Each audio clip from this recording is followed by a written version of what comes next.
Parfois, beaucoup de personnes ont bâti la quête de leur bénédiction à travers la recherche de Dieu, mais n'ont pas travaillé à bâtir leur vie en Dieu.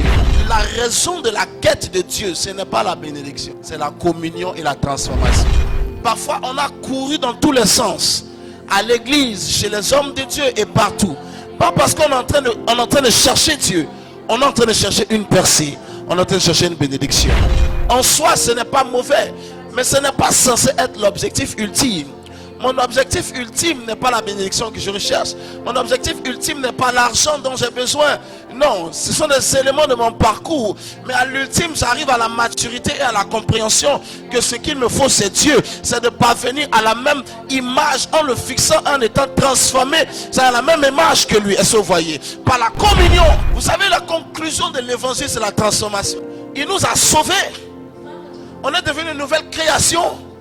Mais on n'est pas encore transformé. C'est à mesure qu'on continue de marcher, de communier, de grandir en lui, qu'on est transformé. Le terminus de l'évangile, c'est la transformation. La Bible dit que lorsqu'il viendra dans les airs, nous monterons vers lui et nous serons transformés. La Bible dit qu'à mesure que nous le contemplons à découvert comme dans un miroir, nous sommes transformés en la même image de gloire en gloire. La conclusion de l'évangile, c'est la transformation et non la bénédiction.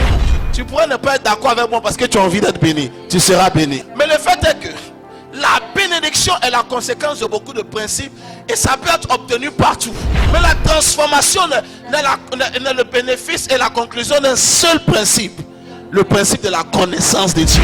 Ainsi, vous le connaîtrez et vous serez affranchis. Affranchis, transformés. Tu as cherché à être béni. Tu as cherché ce genre de choses. Mais tu n'as pas cherché la transformation. La première des choses et la dernière des choses que Dieu veut qu'il arrive dans ta vie, c'est que ton cœur soit transformé. Autorise Dieu de transformer ta vie. Quand je dis ta vie, je parle de ta personne intérieure. Je parle de ton cœur. Je parle de ton homme intérieur. Autorise Dieu de transformer cette personne. L'objectif ultime de Dieu, c'est que ta propre vie soit transformée. Sinon, parfois, même la bénédiction peut être dégradée par le fait que ta vie n'a pas été transformée. Souvenez-vous que Vashti a été détrônée parce qu'elle n'était pas transformée. Son état intérieur d'orgueil a légitimé sa dégringolade du trône sur lequel elle se trouvait. Lorsque Dieu nous bénit, on a l'impression que sa bénédiction n'est pas un frein, ou du moins s'il nous bénit malgré nos erreurs, c'est que nos erreurs ne sont pas un problème devant lui. S'il nous bénit malgré nos fautes, c'est que nos fautes ne sont pas un problème devant lui. Non, il faut dissocier. Dieu est un bon Père. Il veut que nous soyons bien. Il veut que nous soyons épanouis. Il veut que nous soyons bénis. Mais écoutez-moi, même si c'est son souhait et qu'à cause de sa grâce, en dépit de ce qui ne marche pas, il nous bénit. Chacun d'entre nous, toi et moi, devons arriver à la compréhension. Ma vie, mon homme intérieur doit être transformé en Dieu. Des gens parlent en langue, mais ils ne sont pas transformés.